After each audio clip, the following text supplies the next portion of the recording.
Programa ngayon si San Juan City at Mayor at President ng Metro Manila Council nga po, Mayor Francis Zamora, para pag-usapan etong pagpapawalang bisa ng Korte Suprema sa ticketing provisions ng mga LGU sa NCR.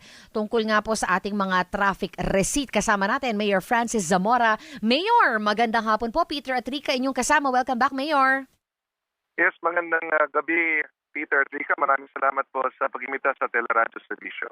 It's our pleasure, sir. And as always, natutuwa po kami na meron kayong panahon para sa amin dahil medyo mabigat po itong naging desisyon ng Korte Suprema. Ano po, bagamat, if I may jump into it right away, mukhang hindi pa naman yata siya effective. Are you able to confirm that, sir? Una sa lahat, no, I will always make time for you. Basta Ay, salamat po. Thank you, Mayor. Opo. Thank you, sir. Una sa lahat ay as of earlier, no, hindi pa ho kami nakakakuha ng kopya ng desisyon mula sa Korte Suprema.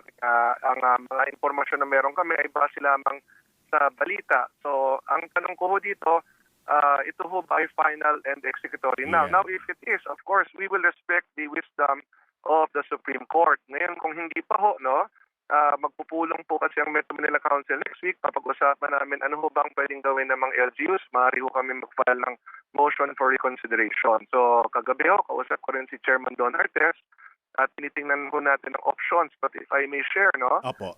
isa ho sa mga issues po rito ay hindi daw ho dapat magkaroon ng sariling traffic violations or regulations sa mga LGUs. Correct. Which we have been doing for many years already. So ang solution ho rito, just in case, ay pwede naman pong i-deputize ng MMDA ang aming mga traffic enforcers. So that is one option po. And next, in case LGUs have separate regulations from the single ticketing system o yung 20 common traffic violations, ay posible naman din hong ito ipaloob sa isang unified Metro Manila traffic regulation. So, yun ang options na nakikita ho natin at syempre ayoko lang po pangunahan yung mga miyembro ng Metro Manila Council. No? Ito naman ay bagay na napag-usapan lamang namin ni Chairman Artes, ngunit hihingin din natin at sasangguni sa mga kapwa nating mayors kung ano sa tingin nila ang mga hakbang na pwedeng gawin po. Opo. So actually, medyo mabigat ang magiging effect nito kung sakasakali nga po na talagang ito na yung desisyon at final and executory kasi mapaparalisa ang mga traffic citations ng mga LGUs. Ano? MMDA na lang po ang pwedeng mag-ticket.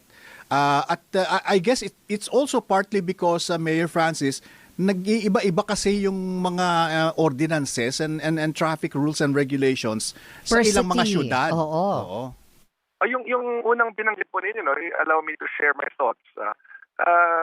Aminado naman pong MMDA na they do not have enough traffic enforcers to cover all the streets of Metro Manila. No, Yes. Napakarami hong kalye sa Maynilaan at hindi naman po kaya yan bantayan purely ng MMDA traffic enforcers.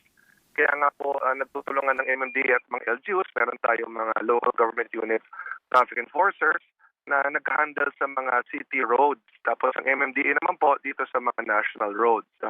So in case talagang ito nga ho ang dapat gawin, ang nakikita po nating solusyon ay ang bawat kasalukuyang traffic enforcers ng mga LGUs sa Metro Manila ay pwedeng i-deputize po ng MMDA. So that can be a solution to this. Just in case nga ho ay talagang tuluyan ng ipatupad ang desisyon ito.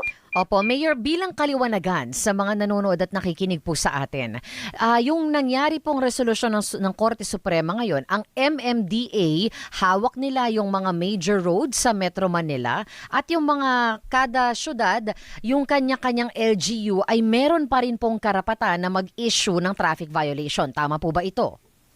Sa pagkakaintindi ko po, no, ay ang sinasabi ho ng desisyon ay kinakailangan MMDA lamang ang mag-handle po ng traffic enforcement. But do they have the capacity to deputize yung mga local government officials po natin? Pwede ho yun. Yes, that is correct po, no. Yun ho ang option natin to deputize all existing LGU traffic enforcers. If that happens, then effectively, mga MMDA traffic enforcers na rin po yung aming mga local government traffic enforcers. Yun po yung ibig sabihin ng deputization. So binibigyan sila ng authority to act as traffic enforcers of MMDA. So yung single ticketing system po na ipinapatupad ng MMDA ngayon, ito po ay in place na, Mayor, sa lahat ng syudad sa Metro Manila? Ang San Juan pa lang po ang nagpapatupad ng full implementation. Ngunit ang sinasabi nga ho ng Korte Suprema, dapat itong single ticketing system nga po ang mananaig, which is what we are doing already. However, Rika, there are some cities that have other rules and regulations outside of the 20 common traffic violations. Yun po ang posibleng maging issue ho rito. No? Yeah.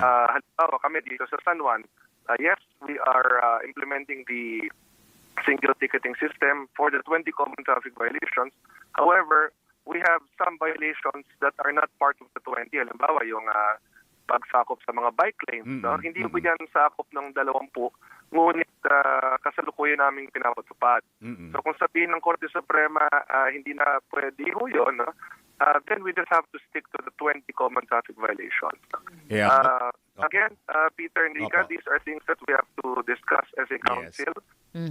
Naglabas na ho ng notice si Chairman Artes, may pulong na po kami sa susunod na linggo.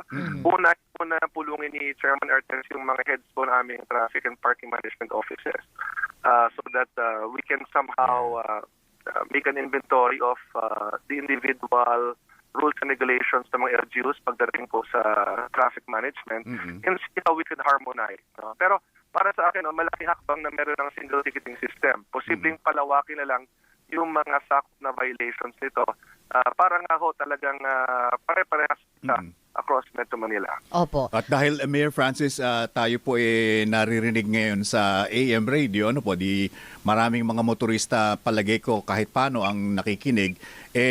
What is the bottom line? Ihihinto ba o ipagpapatuloy pa rin ang ticketing or pagpapatupad ng traffic rules and regulations ng mga LGU traffic enforcers as we speak? Sa ngayon po, status quo po muna tayo. Ibig sabihin, meron ng desisyon ng Korte Suprema, ngunit magpa-file po ng motion for reconsideration ang mga lungsod. Papag-usapan po muna ito. Bakit ko po ito nasasabi? Sabagkat wala naman ho nakalagay na final and executory pa ho yung decision. Based on what we know po, I would try to make it clear.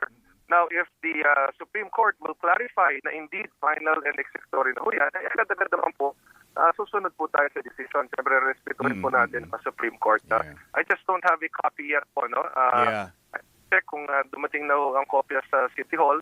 Ngunit as of earlier ay wala pa ho kung hawak na kopya. Wala pong pagkumpiska ng lisensya na magaganap. Ticket lamang po ang i-issue sa mga magkakaroon ng traffic violation. Rika, matagal na pong hindi kinukumpiska ang mga lisensya. Ito po isang polisiya na ibinabaho mismo ni Secretary Benher Abalos ng DILG. So, in Metro Manila ho, talagang with or without this decision from the Supreme Court, wala na ho dapat nagkukumpiska. Kung meron magkumpiska sa inyo, sabihin niyo po na alam niyo na hindi na dapat magkumpiska. Isumbong niyo po sa mayor kung saan lungsod ho kayo na ho. Sumbong niyo po sa akin bilang presidente ng Metro Manila Council or sumbong niyo po sa MMDA. Yun pong pag-harmonize, Mayor, ng ating yung traffic laws natin sa mga LGU. Ito po ba yung nakikita natin can happen anytime soon? Kasi katulad na lang po sa Makati, di po ba? Ibang-iba ang traffic rules nila kumpara dito sa ibang mga syudad sa Metro Manila.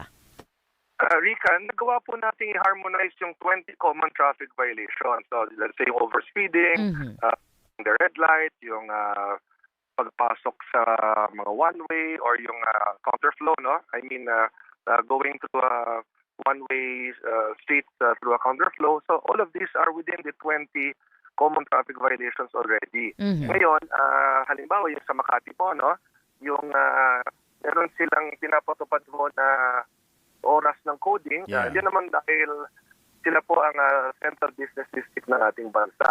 So minabuti po ng kanilang lokal na pamahalaan na magkaroon ng sarili nilang oras para sa coding.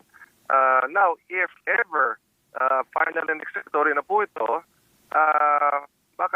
sila papayagan na magkaroon ng sarili nilang policy na diyan. Yun pong ibig sabihin ho ng desisyong ito. Yeah. Yung MMDA po, kung ano mga rules and regulations ang gagawin nila, yun po ang dapat i-adapt ng lahat ng LGUs sapagkat hindi nga ho pwedeng manikat na based on individual local ordinances yung mga LGUs. Yun po ang sinasabi ng desisyong ito. Okay.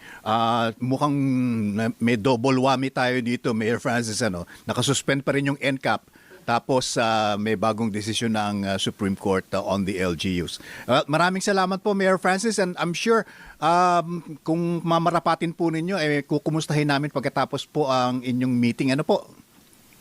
Yes, of course. As I mentioned, Peter and Nika, I will always make time for you. Thank you so much. Mayor. Pag talagang nawala ka, Mayor, maniningil kami. Salamat, sir, Mayor. Ingat po. Okay, si Mayor Francis Zamora, San Juan City President ng Metro Manila Council. At talon tayo, partner, dahil nakahanda na Jonathan